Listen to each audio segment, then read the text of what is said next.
పల్లవి Prashanth 100% win అవుతారు. 100% కాదు, ఉంటే 200% విన్ అవుతాడు. ఎందుకంటే ఫస్ట్ టైం క్యాప్టెన్షిప్ ఇచ్చిర్రు, తీసేసినాక మీకు తెలుసు, మీ టీవీ రియాక్షన్స్ మీకే తెలవాలి ఎంత అల్లకొల్లం చేసిర్రు.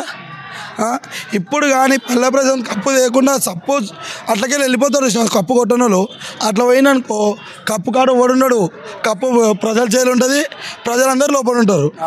అంతే రియాక్షన్ అట్లుంటుంది. అమర్దీప్ కూడా గెలిచే ఛాన్స్ ఉందనుకుంటా అన్న. ఒక్క నిమిషం చెప్తా, నేను ఓపెన్ అని అంటాడు. ఎందుకన్నా అవన్నీ ఒక మాట. ఒకటి ఇప్పుడు ఇండియాలో అందరిని అడుకోవడమే సరిపోయినాడు. లాస్ట్ టైం వచ్చిందని ప్లీజ్ అని అంటాడు. ఎందుకు మంచి చేసి ఓడి ఇయ్యాడా? బిగ్ బాస్ అది ఇచ్చిండు. ఎంతమంది బిగ్ బాస్ క్యాప్టెన్స్ ఉన్నారు, వాడని ఓవర్ వేసిండ. నా మాట నా మాట ఎందుకు అవన్నీ అని వాడు ఒక కాడ చాలా కాడ ప్రశాంత్ చాలా చులకం చేసిండు వాడు. కానీ ఇప్పుడు అందరి ముంగలకి వెళ్ళి బొమ్మను వాడిని కొట్టుడు ఎట్లుంటో చూడరు. అంతే.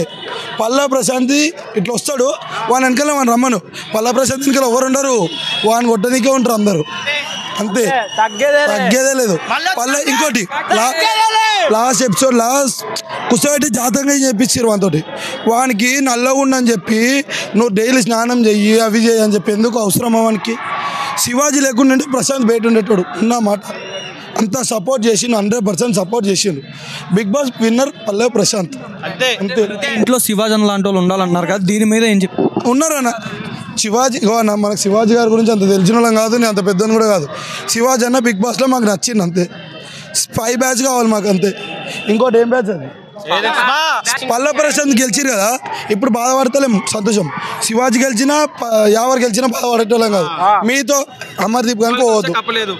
అంతే, అమర్దీప్కు పోవద్దు. ఆయన ఎట్లా చేసిందో మీరు చూసిర్రు, మీరే ఎక్కువ చూస్తారు, మేము కూడా చూడం, మీరే ఎక్కువ చూస్తారు. పక్కా పల్లె ప్రశాంత్ గెలుచుకొని బయటికి ఇట్లా వస్తుంటాడు. అంటే అమర్దీప్కి నేను నాగార్జున గారు ఒక ఆఫర్ అనేది కూడా ఇచ్చారు, బయటకు వచ్చేస్తే రవితేజ గారు నెక్స్ట్ మూవీలో ఆర్టిస్ట్ గారి గురించి. ఇప్పుడు శివాజీ అన్నిసార్లు నన్ను బయటికి పంపురా అంటే పంపిండు ఒకసారి, మళ్ళీ లోపలికి వచ్చిన లేదా? ట్రీట్మెంట్ గురించి బయటికి పోయి మళ్ళీ లోపలికి వచ్చిన లేదా? పంపించిన లేదా? ఎన్నిసార్లు కాఫీ ఇవ్వాలని బయటికి పంపించిండు, లోపలికి వచ్చిన లేదా? మళ్ళా వాడేదో పంపడు కాబట్టి ఉరికిండు, లేకపోతే ఉరుకుతాడా? ఉరకమని ఒకసారి బయటికి మొత్తం డోర్ తీసుకొని బయటికి రమ్మను. అల్లో అది మన నాగార్జున రవితేజ ఆడికి రావాలి స్టేజ్ మీదకి, లోపల మెల్ల ఊరుకోడు. ఎందుకు?